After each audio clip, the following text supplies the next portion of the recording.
అపోస్తలుల కార్యాలు 16:6లో ఆసియాలో ఏం చెప్పకూడదటండి? పౌలు ఉన్నదే వాక్యం చెప్పడానికి. వాక్యం చెప్పకూడదని నిర్ణయం తీసుకోవడం ఏంటి దేవుడు? ఆసియాలో వాక్యం చెప్పకూడదని పరిశుద్ధాత్మ వారిని ఆటంకపరిచినందున, ఎవరు ఆటంకపరిచారండి? పరిశుద్ధాత్ముడే సత్యవాక్యానికి సంపూర్ణంగా ప్రజలకు ప్రకటించిన ఆయనే ఏమండి వారిని ఆటంకపరిచినందున వారు పృగియ గలతీయ ప్రదేశం ద్వారా వెళ్ళి ఇంకో దగ్గరికి వెళ్ళారు. ముస్య దగ్గరకు వచ్చి బిత్తుని వీళ్ళకు ప్రయత్నం చేసిరి. మొత్తానికి వాళ్ళు ప్రయత్నాలు చేస్తున్నారు, కానీ కొన్ని సందర్భాల్లో వాళ్ళు అభ్యంతర పడుతున్నారు. అంటే వాళ్ళు అభ్యంతర పరుస్తుంది దేవుడే. పరిశుద్ధాత్మతో చెప్పండి, ఆయన వాళ్ళు వెళ్ళవద్దు, ఆటంకపరిచే. ఏమండి దేవుడు కొన్ని విషయాలను ప్రజలకు చెప్పటం ఆయనకి ఇష్టం లేదు కనుక అన్నీ అందరికీ చెప్పేయాలన్న తొందరపాటు మనకి మంచిది కాదు.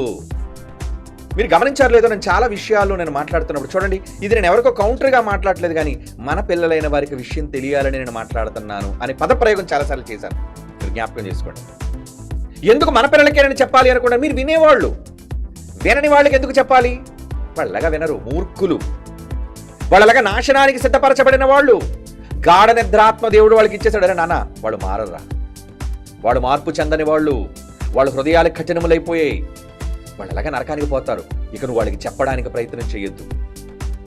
విన్న వాళ్ళకి చెప్పు, వినే వాళ్ళకి చెప్పు. అది ఎవరికి? నీ పిల్లలకి, సత్యాన్ని అంగీకరించే వాళ్ళకి.